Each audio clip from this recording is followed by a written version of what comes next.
You know that it's unavoidable for a trader to make losses some of the time, but do you know some ways to recover from them? Let's find out in this video. It's a very common mistake amongst traders of all levels of experience to deposit and trade again immediately after a string of large losses. This behavior is destructive because if you keep doing the same thing in the hope of a different result, you will often just lose more money. Similarly, some traders who become emotional after losses increase the size of their positions and generally trade more aggressively in a misguided attempt to take revenge of markets. This usually leads to even greater losses. If you've made a significant loss, the best way to recover is to stop trading for at least a few hours to analyze what went wrong and what you'll do to prevent it from happening again. It's natural to want to blame something or somebody when you make losses. That might be your broker, yourself, or even the market in general. However, it's not helpful to do this because blaming it itself won't fix the problem.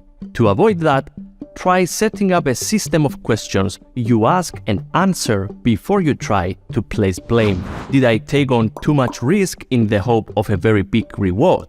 Be honest with the answer here. Was the entry rushed or just plain bad? Did I panic around the exit or did I not manage the trade well enough? What should I have done instead and how could I do that next time?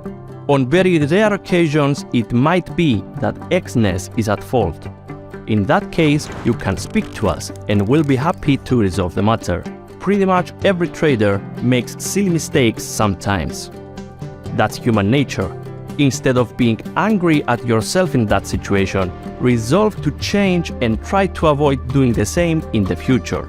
Sometimes there is nothing you can really do to prevent significant losses except setting realistic stops.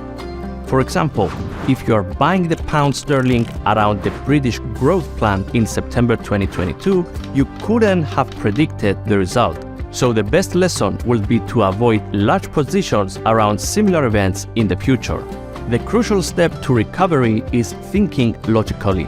Apart from resuming immediately and revenge trading, another destructive mistake is to assume that your strategy is faulty based on a statistically insignificant number of trades. That type of thinking can lead to traders discarding good strategies which don't fit temporary conditions in markets. As with almost anything else in trading, think at least a little bit first before you act. What do you do after you suffer a loss and how does it help you recover? Write your thoughts in the comments.